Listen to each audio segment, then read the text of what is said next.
आपका स्वागत करता हूं अपने चैनल कैटलिस्ट जी पे। जी हां, आज मैं आपको डिस्कस करूंगा डी और एफ ब्लॉक के तत्व। डी और एफ ब्लॉक के तत्व के प्रीवियस ईयर के क्वेश्चन पेपर जो कि आपके एग्जाम में आए हुए हैं और इस बार भी आपके एग्जाम में आने के 100% चांस है। इसमें से एक दो क्वेश्चन जरूर आएगा, डेफिनेटली आएगा। तो इसको पूरा एक बार शुरू से अंत तक वीडियो देखिएगा। आपके बोर्ड के एग्जाम आने वाले हैं और डेफिनेटली उसमें आपको काफ़ी हेल्प होने वाली है। तो चलिए स्टार्ट करते हैं अपनी चीज़ों को, देर नहीं करते हैं। सबसे पहले मैं आपको आज के विचार, आज का मंत्र या आज के विचार की हम बात करते हैं। देखिए, एक थोड़ी सी आपके लाइफ में मोटिवेशनल चीज़ होनी चाहिए। आप थोड़े मोटिवेटेड रहिए पढ़ाई के लिए, तभी जाके आपकी पढ़ाई बहुत ही अच्छी होगी। ठीक है, तो देखिए यहाँ पे मैंने जो आपकी मोटिवेशनल लाइन है वो ये है, समय और शिक्षा का सही उपयोग ही व्यक्ति को सफल बना देता है। जी हाँ, समय और शिक्षा दोनों का सही उपयोग ही व्यक्ति को सफल बना देता है। अगर आपने अभी तक पढ़ाई स्टार्ट नहीं की है तो अपने पढ़ाई को स्टार्ट कीजिए, समय का सदुपयोग कीजिए और सही चीज़ों को पढ़िए, सही जगह से पढ़िए। डेफिनेटली आप अपने एम में सफल होंगे। आप अपने समय के लिए घड़ी का यूज कर सकते हैं और अपनी शिक्षा के लिए बुक्स का यूज कर सकते हैं। देखिए, बड़ी अच्छी सी चीज़ है, इसको हमेशा ध्यान रखिए। चलिए अब देखते हैं प्रीवियस ईयर में क्या क्या क्वेश्चन आए। देखिए, एक क्वेश्चन आया हुआ है, निम्नलिखित तत्वों में से लैंथेनाइट तत्व कौन से हैं। ये 2015 का क्वेश्चन है। प्रतिचुंबकीय आयन, अनुचुंबकीय आयन 2014-2015 में आया हुआ क्वेश्चन है। तो थोड़ा सा इसमें हमें समझने में थोड़ा टाइम लगेगा, बाकी बड़े इजी सी चीज है। कुछ क्वेश्चन है संक्रमण तत्व का सामान्य इलेक्ट्रॉनिक विन्यास क्या होता है, ये भी क्वेश्चन आए हैं। बहुत ही इंपॉर्टेंट क्वेश्चन है, वेरी इंपॉर्टेंट क्वेश्चन। आपका अगर आप कंपटीशन की तैयारी कर रहे हैं तो वहां पे भी आने के चांस है। फिर किसमें अयुग्मित इलेक्ट्रॉन ज्यादा है, ये 2014 का आया हुआ क्वेश्चन है। बहुत ही अच्छा क्वेश्चन है, इससे भी क्वेश्चन आते रहते हैं हमेशा। संक्रमण धातु जो परिवर्तनशील ऑक्सीडेशन अवस्था नहीं प्रदर्शित करती है, ये 2014 में आया हुआ है। एक संक्रमण धातु की अधिकतम ऑक्सीडेशन नंबर प्राप्त करने के लिए देखिए, ये 2018 का क्वेश्चन है। फिर 2014 में क्वेश्चन आया हुआ है कि कौन सा उत्प्रेरक गुण प्रदर्शित करता है।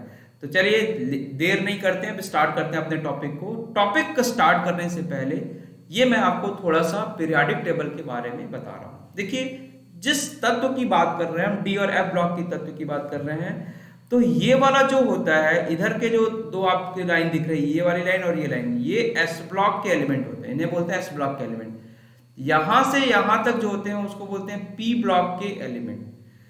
और यहां से यहां इसको हम बोलते हैं डी ब्लॉक के एलिमेंट, या इसी को हम संक्रमण तत्व भी बोलते हैं। ठीक, अच्छा, इसको हम बोलते हैं एफ ब्लॉक के एलिमेंट। ये जो दो नीचे लाइन देख रहे हैं ये एफ ब्लॉक के एलिमेंट है। तो डी ब्लॉक और एफ ब्लॉक यानी कि हमें बेसिकली इस लाइन से लेके, यहां से लेके ये वाली लाइन पूरी और इधर से ये लाइन को कवर करता है डी और एफ ब्लॉक के तत्व। ठीक, इतनी चीज क्लियर हो गई। ब्लॉक में देखिए, सबसे पहले तो आपको ये वाली लाइन के एलिमेंट याद रखने हैं। Scandium, titanium, vanadium, chromium, manganese, Fe, iron, cobalt, nickel, copper, zinc. ठीक, और इसका एटॉमिक नंबर 21, 22, 23, 24, 25, 26, 27, 28, 29, 30। एक तो ये याद रखना है। ठीक है, दूसरी चीज सुनिए, ये जो तत्व है इसको बोलते हैं 3D सीरीज। अच्छा, इसको S block, P block, D block इसलिए बोलते हैं क्योंकि इनका जो लास्ट इलेक्ट्रॉन है वो S block, P block, D या एफ ऑर्बिटल में एंटर करता है, इसलिए हम उसे S block, P block, D block element बोलते हैं। ठीक, अच्छा, अब जो स्कैंडियम वाली लाइन है, ये वाली टोटल जो लाइन आप देख रहे हैं, ये लाइन जो है इसको बोलते हैं 3D सीरीज। इसे क्या बोलेंगे? 3D सीरीज, क्योंकि इसका इलेक्ट्रॉन डी 3 के डी में जाता है। और ये जो यूट्रियम वाली लाइन जो देख रहे हैं, इसको यूट्रियम बोलते हैं, और यूट्रियम से कैडमियम तक इसे हम बोलते हैं 4D सीरीज। इसे हम बोलेंगे 4D सीरीज।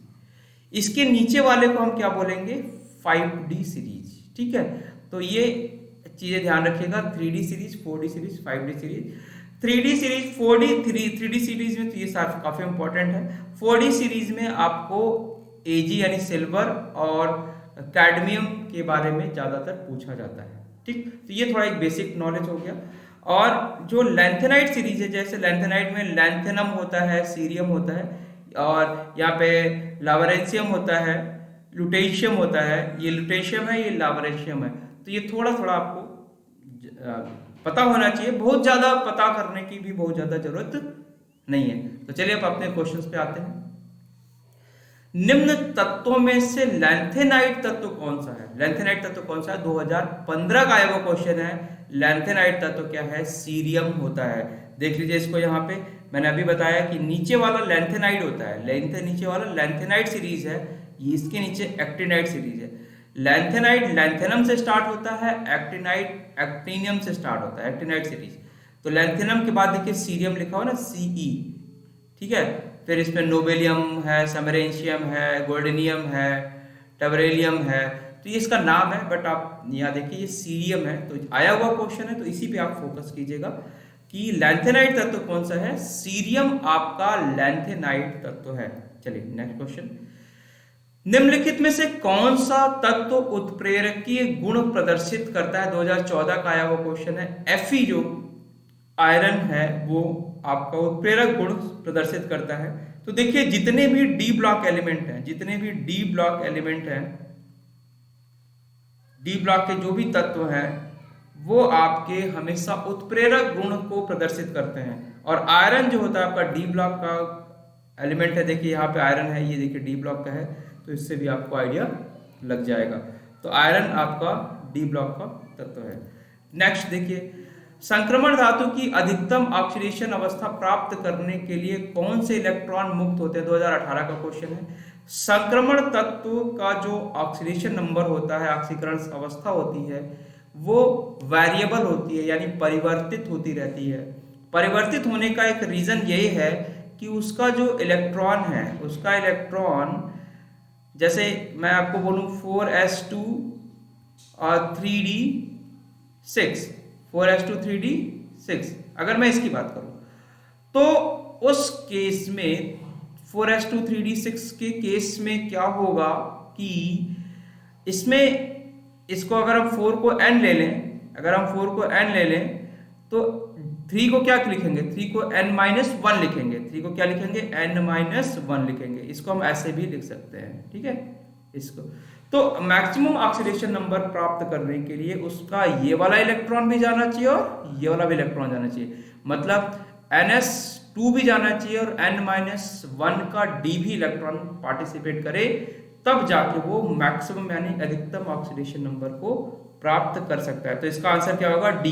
देखिए ns भी जा रहा है और n-1 का d।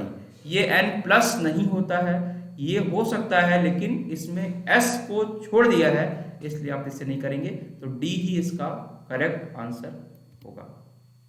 चलिए नेक्स्ट क्वेश्चन। संक्रमण धातु जो परिवर्तनशील ऑक्सीडेशन अवस्था नहीं शो करता है, बहुत important question, very important question है, ये होता है जिंक। जिंक जो होता है, चूंकि जो जिंक होता है ये इसका एटॉमिक नंबर होता है 30 होता है, ठीक। और इसका जो इलेक्ट्रॉनिक कॉन्फ़िगरेशन हम लिखते हैं, मैं लास्ट वाला लिख रहा हूं, इसे हम लिखते हैं 4s2 3d10। तो चूंकि इसका डी वाला क्या होता है? भरा होता है। डी क्या होता है? फिल होता है। तो डी अगर फिल है तो आपका सिर्फ और सिर्फ एस का ही इलेक्ट्रॉन जा पाता है, इसलिए सिर्फ यही जो है वेरिएबल ऑक्सीडेशन स्टेट नहीं शो करता। और इसका जो कॉमन ऑक्सीडेशन नंबर है वो क्या है? प्लस का 2। एक बार अगर आप फिगर से देखना चाहें तो देख लीजिए, देखिए ये यहाँ पे, ये देखिए जिंक है ना, जिंक +2 में है। ये जिंक डी ब्लॉक का है, और यहाँ ये वाले ये तो करता है, ये जो है जिंक अपने वेरिएबल ऑक्सीडेशन यानी परिवर्तित ऑक्सीडेशन नंबर को नहीं शो करता।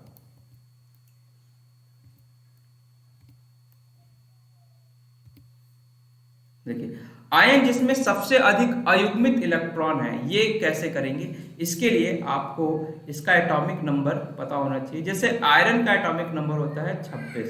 इसको मैं एक्सप्लेन कर दे रहा हूं क्योंकि इससे रिलेटेड आगे के भी एग्जाम में आगे भी क्वेश्चन आपको जरूरत पड़ेगी। कोबाल्ट होता है, निकेल होता है 28, निकेल होता है 28, निकेल का होगा 28, यहाँ लिख देता हूँ निकेल 28। कोबाल्ट का होता है निकल कोबाल्ट का होता है 29, नहीं, कॉपर का होता है 29, कॉपर होता है 29, कोबाल्ट का होगा 27। 27 कैसे आप आपको याद रखना पड़ेगा ये।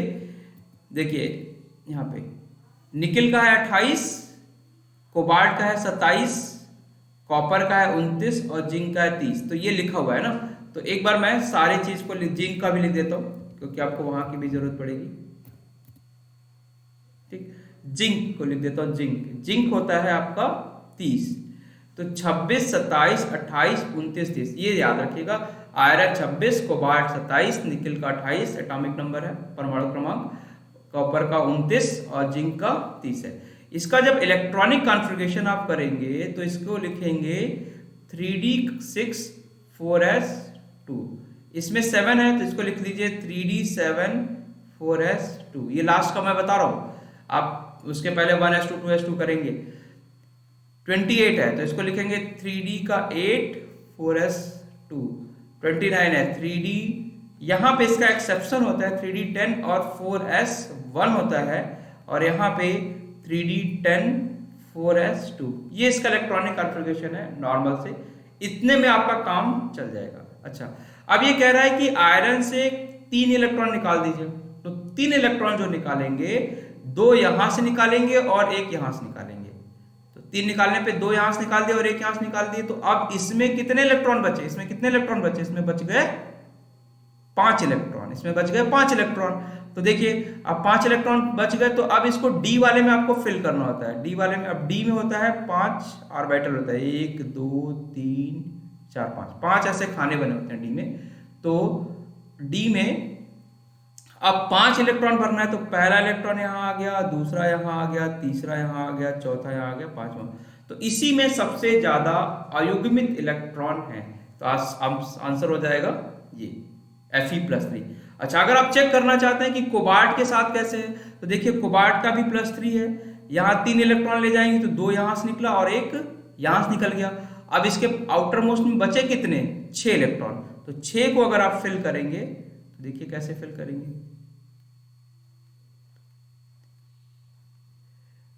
पहला, दूसरा, तीसरा, चौथा, पांचवा, छठा, ये आपको क्लास 11th में सीखा होगा आपने कैसे इलेक्ट्रॉन फिल करते हैं। तो देखिए, और नहीं अगर सीखा होगा तो मुझे कमेंट बॉक्स में लिखिएगा, मैं इस पे भी 11th क्लास की भी वीडियो बनाऊंगा तो उसमें ये चीज को डाल दूंगा।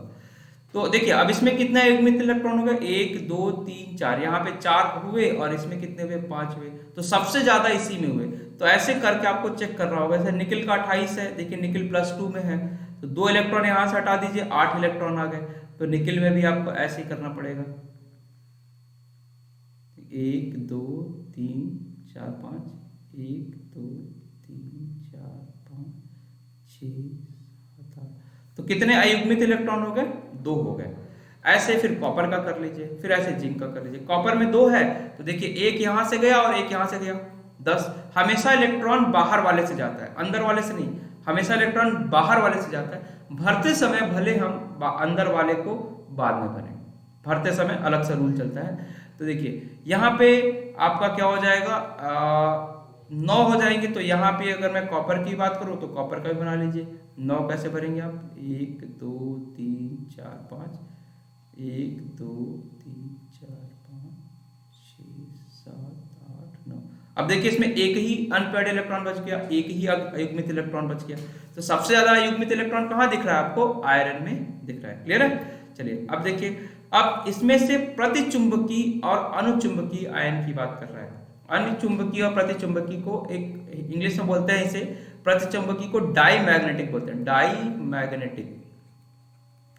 और अनुचुंबकी को बोलते हैं पैरामैग्नेटिक। पैरामैग्नेटिक मतलब, डाई मैग्नेटिक का मतलब होता है अगर इसके पास कोई भी अनपेयर्ड इलेक्ट्रॉन ना हो, मतलब अयुग्मित इलेक्ट्रॉन ना हो, अयुग्मित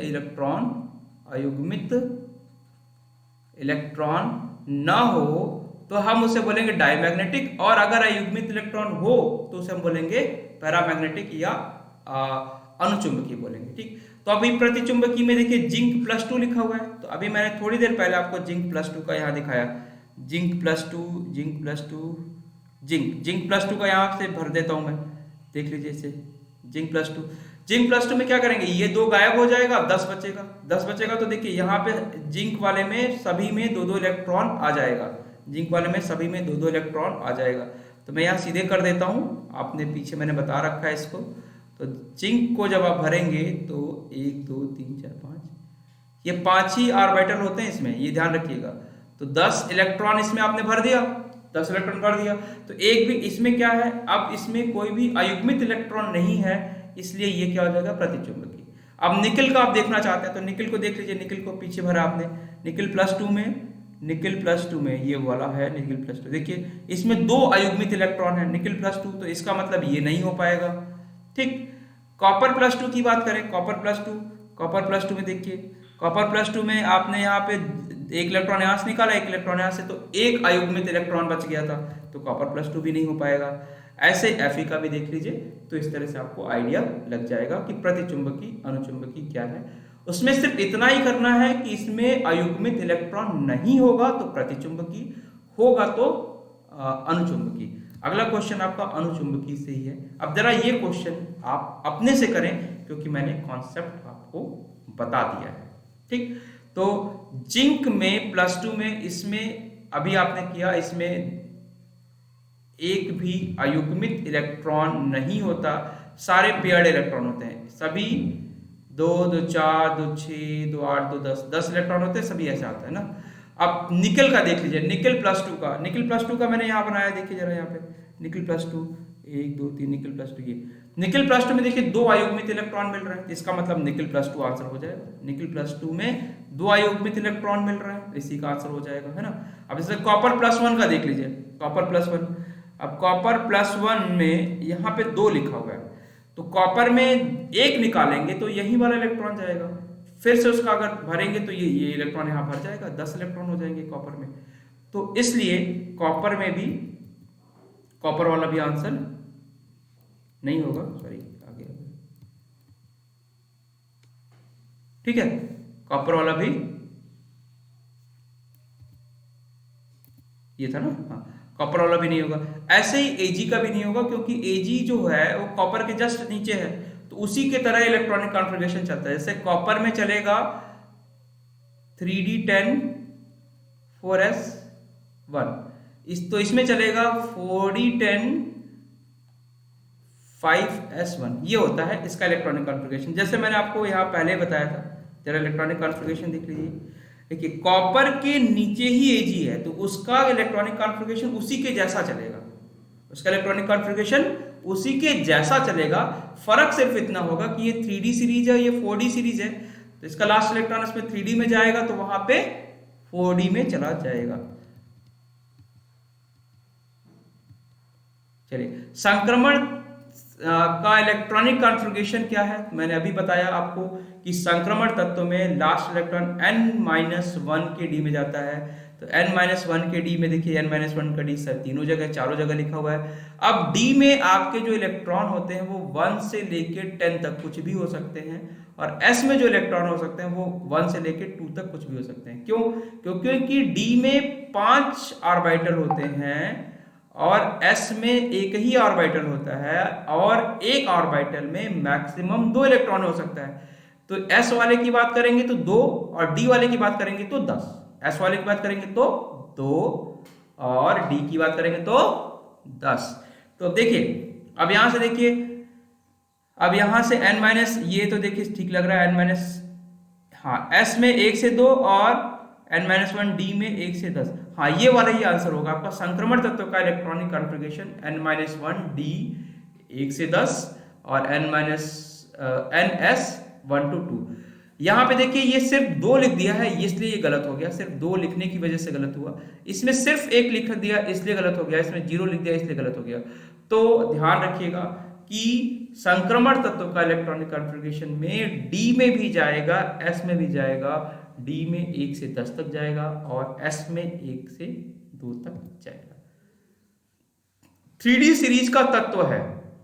अब 3d सीरीज का तत्व वेरी इंपॉर्टेंट क्वेश्चन, 2015 का आया हुआ क्वेश्चन है। ये तत्व का नाम A B C D के टर्म में लिखा हुआ है।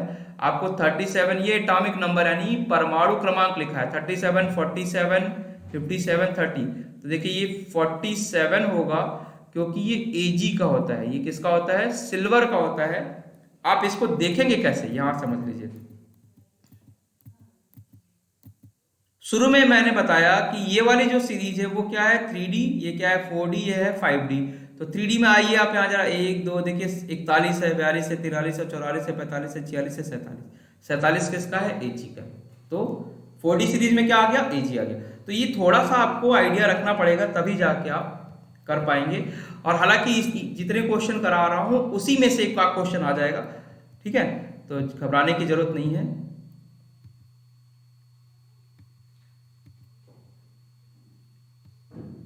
Ag, ठीक है। तो ये हो गया आपका संक्रमण तत्व में 4D सीरीज में वेरी इंपॉर्टेंट क्वेश्चन है, 47 वाला आता है। तो ये हो गया आपके प्रीवियस ईयर के 8 से 10 साल तक आए हुए पूरे क्वेश्चन है। अगर आपको ये वीडियो अच्छा लगे तो अपने दोस्तों को बताइए, अपने फ्रेंड्स को बताइए, इसे लाइक करें और सब्सक्राइब करें, और हमें इंस्टाग्राम और फेसबुक पेज पे भी फॉलो करें। और फिर मिलते हैं हम नेक्स्ट वीडियो में। आपको जिस टॉपिक में प्रॉब्लम हो केमिस्ट्री में, आप जरूर लिखें। मैं कोशिश करूंगा आपको जल्दी से जल्दी वो वीडियो पहुंचाने की। Thank you for watching this.